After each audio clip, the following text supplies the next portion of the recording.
দেবিদ্বারে মাদক প্রতিরোধে দায়িত্ব ও কর্তব্য বিষয়ক আলোচনা সভা।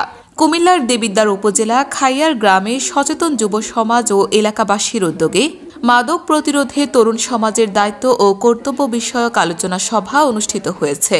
শনিবার ২১ জুন উপজেলার খাইয়ার সরকারি প্রাথমিক বিদ্যালয় মাঠ সংলগ্ন সভাটি অনুষ্ঠিত হয়।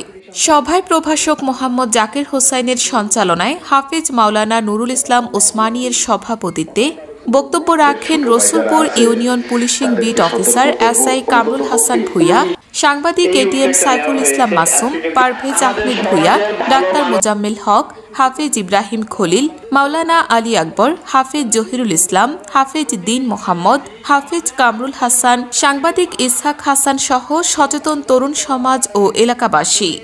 সভায় বক্তারা প্রথমে মাদক প্রতিরোধের আলোচ্য বিষয় নিয়ে আলোচনা করেন। পরে নিজ গ্রামে ঐক্যের মাধ্যমে মাদক প্রতিরোধে নিজ দায়িত্ব ও কর্তব্য নিয়ে একমত হয়। ভবিষ্যৎ প্রজন্মকে মাদক থেকে দূরে রাখতে একতাবদ্ধ হন।